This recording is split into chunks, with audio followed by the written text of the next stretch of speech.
Меня зовут Анастасия Петрова. Я с 18-го года занимаюсь альпинизмом. Ну, не профессионально, но занимаюсь альпинизмом. Ну, мне нравится ходить в горы. Я в 18-м году была на Эльбрусе, потом была на базовом лагере Эвереста, это в Непале. Потом была на Айленд-Пике, это 6000-ник в Непале тоже. Это было в 19-м году. Потом в 20-м году я была на Аконкагуа. Это вершина, самая высокая точка Южной Америки, 6962 высота. И после этого я была... Где я была? На Белухе была. Это такая очень красивая гора на Алтае, 4500 метров высота, но по сложности она относится, ну, более сложным к восхождению, ну, технически сложным. Потом я была, где я была? Припоминаю, да. Ну, вот летом я была на пике Ленина, это вот Памирские горы, Памирский хребет, это 7000-ник бывшего Советского Союза, находится в Киргизии. Ну, после этого по дороге домой я заехала на Казбек. Это находится в Северной Осетии, 5000-ник тоже. Иланка-фест. Это проходит у нас на Иланке каждый год. И там, как сказать, ну, мне очень понравилось, там познакомилась с людьми тоже, у которых такие же интересы, как у меня, да. И там после этого как-то какая-то уверенность в себе появилась, да. И после этого... После Иланки, ну, я решила как бы съездить на Эльбрус. Бег очень хорошо помогает, да, и ходить в походы, ну, допустим, выходные там. Потом, что еще? Ну, заранее питание, там, ну, здоровый образ жизни там вести, да. Все равно вот это все влияет, потому что и за здоровьем тоже следить надо, потому что, как его, ну, вот уровень гемоглобина, там, ну, кровь, чтобы хорошо работала, потому что на высоте уже все хронические болезни человека выходят, поэтому надо заранее уже какой-то медосмотр пройти и уже начинать там витамины принимать или, ну, приводить себя в порядок уже, чтобы никаких там проблем наверху не было. Начальную подготовку я проходила здесь. У нас в Якутске начальная подготовка по альпинизму есть, тоже проводят. И как бы начальную подготовку я проходила там. А потом уже дальше, когда начинаешь заниматься, тебе уже надо какой-нибудь альплагерь сходить, там хотя бы значок получить, да, ну уже на мероприятии участвовать, которые зарегистрированы Федерацией альпинизма России.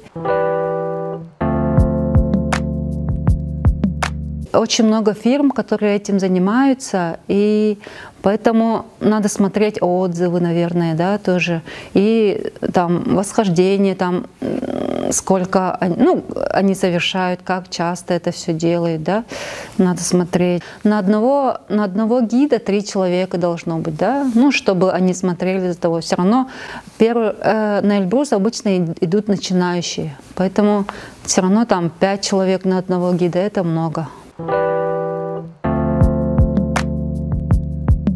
Тоже зависит от горы, куда ты идешь, да? Сначала, вот, допустим, на трекинговую часть обязательно нужны ботинки трекинговые хорошие, да? Тоже надо это уметь выбирать, да? Ну, посоветоваться надо.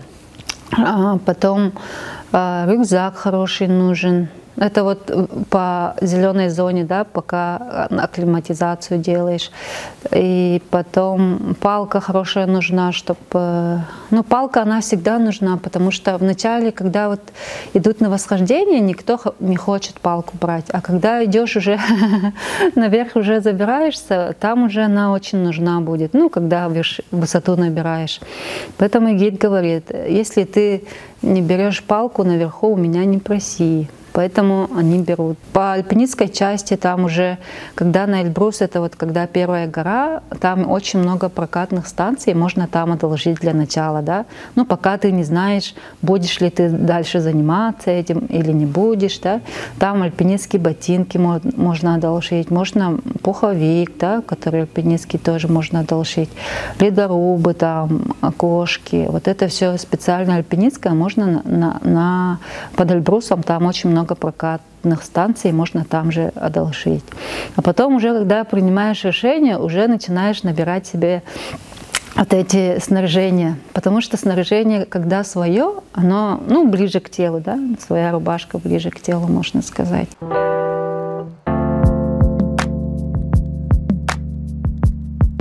Ну, этот человек уже на себя всю ответственность берет. Если ты решаешь, что ну, человек уже сам знает, на каком уровне находится его здоровье, да, ну, в каком состоянии. И уже там по ходу решает.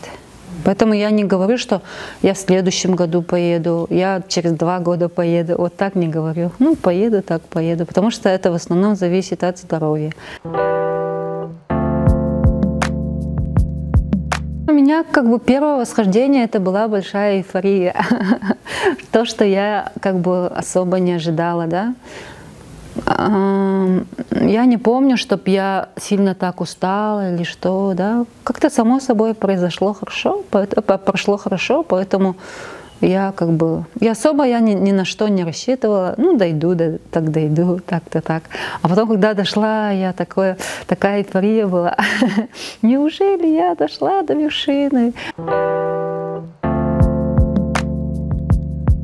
Смотря куда идешь. Ну, билеты — это то, что наша отдаленность, вот это, конечно, да, это, да, по карманам бьет дополнительные расходы, да.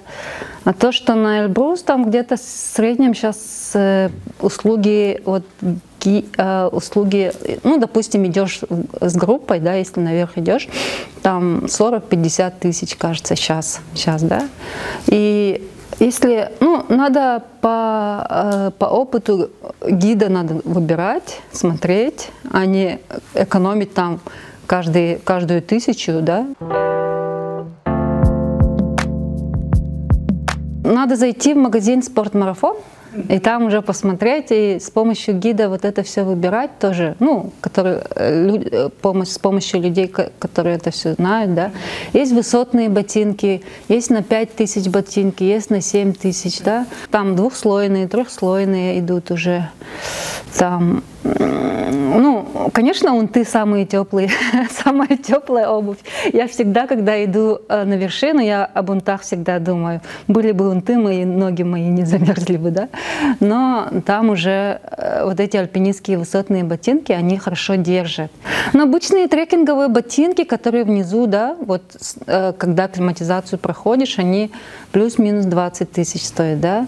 А потом уже чем выше, там они сделаны из инновационных каких-то материалов, ну, там надо прочитать уже, что из чего сделано, да, поэтому они очень дорогие. Они, допустим, промокают там не так сильно, как обычные ботинки, да, ну, высотные, которые. И, ну, где-то 50 тысяч, от 50 тысяч до там 100 с чем-то. Ну, которые ботинки, в которых на Эверест идут, они, да, 100 с чем-то стоят. Ага.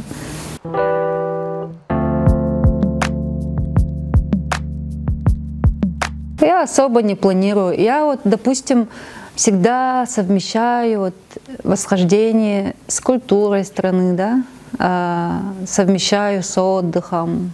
И поэтому особо так прямо не привязываю к горам.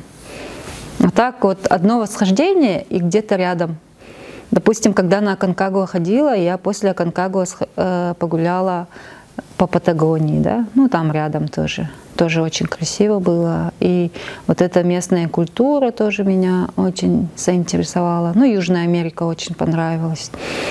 Потом в Непале там тоже культура очень такая интересная. Тоже познаешь.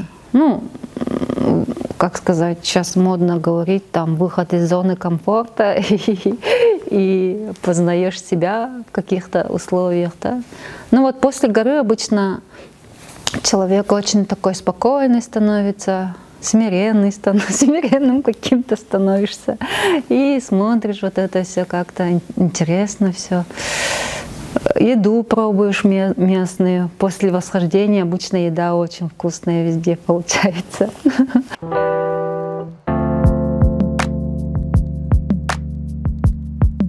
Ну, моя семья меня всегда поддерживает. Моя мама поддерживает всегда. Ну, я вот, мои родные всегда поддерживают тоже. Они верят в меня, я так думаю. Потому что если бы кто-то был бы против, я бы не поехала. Потому что, ну, против них все равно ничего не сделаешь.